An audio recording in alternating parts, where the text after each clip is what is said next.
Hey Clashers, the update should be in the game, and this means let's take a look at the priority guide when it comes down to upgrading the new defense levels, the same as the new troop levels. As well, at the end of the video, I have a really cool super witch strategy I want to show you. Before we dive into the priority guide though, a quick, really important notice. For Clan Wars, there is a change which so far I have only announced in a pinned comment. This change is that when you're having a draw in Clan War, you're actually now going to receive 75% of the ore instead of compared less before that, before the update.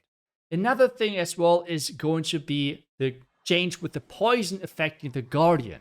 Because there is a mechanic where you can just deploy poison on top of the Town Hall where the Guardian is not even triggered yet and you can take it out. And Supercell agrees this mechanic is kind of weird and not intended. This feature might get pushed back.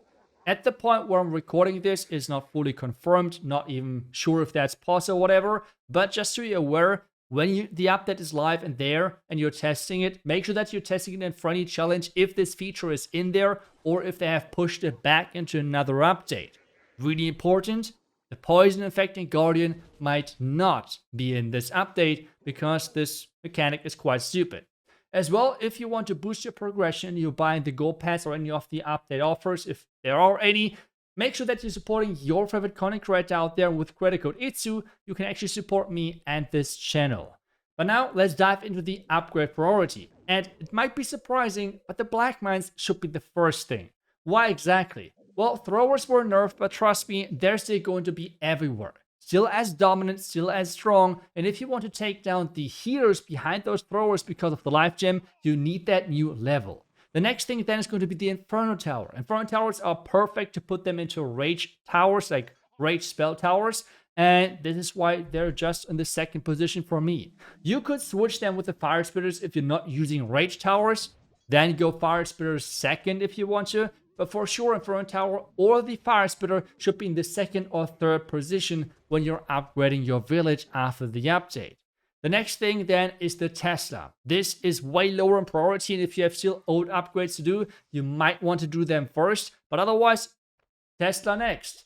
Next one on the list is the Giga Bomb. You can as well go with the mortars first, but to be honest, I just like to have a trap which can hit everything, and it's like quite nice and useful. Mortar is more against higher end players which are using the Flame Flinger and such. If you're not in that position, the mortar should be just one of the last defenses. And now, maybe a big surprise for some, but the Spell Tower, I will personally upgrade that one last. Why exactly?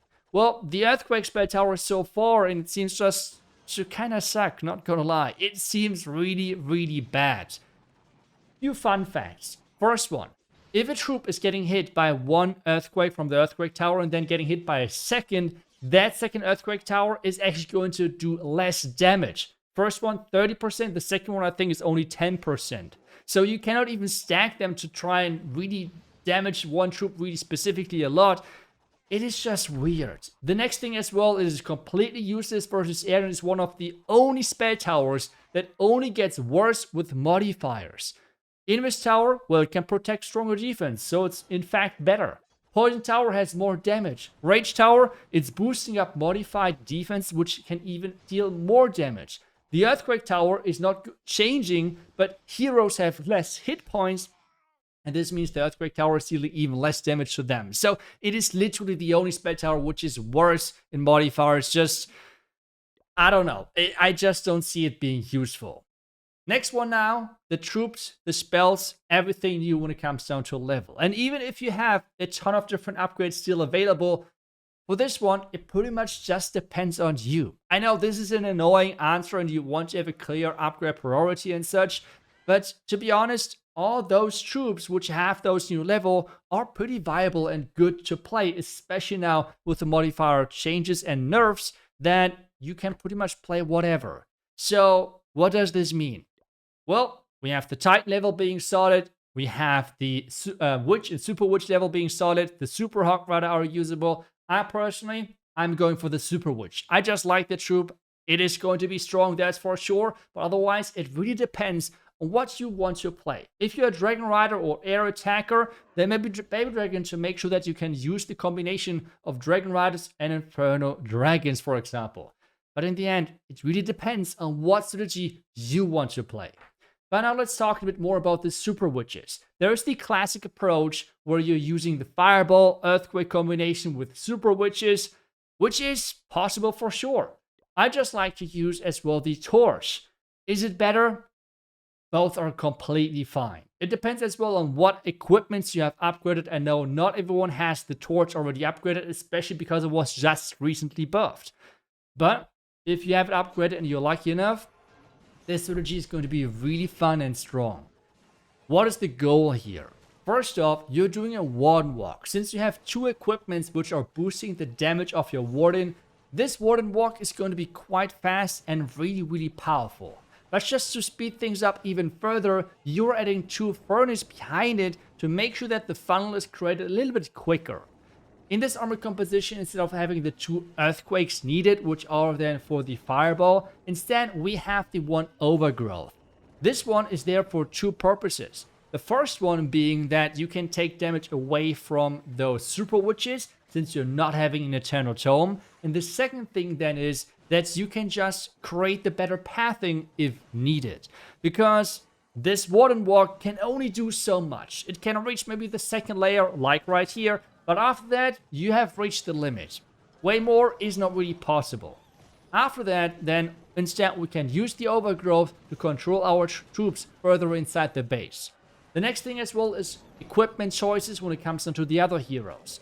The stick horse, I'm just a fan of it. I'm not saying that you have to run it. If you want to have the queen with the king, for example, on the outside, just use the snake bracelet and the spiky bolt instead. Completely fine.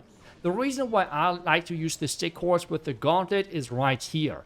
He can easily jump into the second layer, as well then protecting the Roy champion, while your main push is then getting pushed even better, and the pathing is even better into the core of the base. So you can control your troops just straight up better. That's the entire point why I like the stick horse. Is it needed? No, you can really play it the way you want to play it. And this is really the cool thing now with having more and more troop level, with having equipments more and more balanced when it comes down to the balancing towards each other. You have now a lot of different options of playing the same troop, which means for the super witches, you can go with the fireball rage gem. You can go with the torch and with the rage gem, for example, like I'm doing right here. You can have different king equipments with earthquake boots, spiky ball. If you're playing it to the core, you can have him on the outside with the spiky ball and snake bracelet. You can have him maybe on the outside, but for the second layer with the Archqueen and Roy champion with the stick horse and giant gauntlet. Overall, there are many ways where you can play many different strategies, which is overall a good thing, because this really does not mean that you are locked into one or two different strategies, which you have to play a specific way when one or two equipments really dominate. So this is overall, I would say, a really good change. Otherwise, that's pretty much it for today's video. I hope you enjoyed this. I hope you're going to enjoy the Super Witch strategy. Now we'll see you guys back tomorrow with the next class video. Until then, see ya and bye-bye.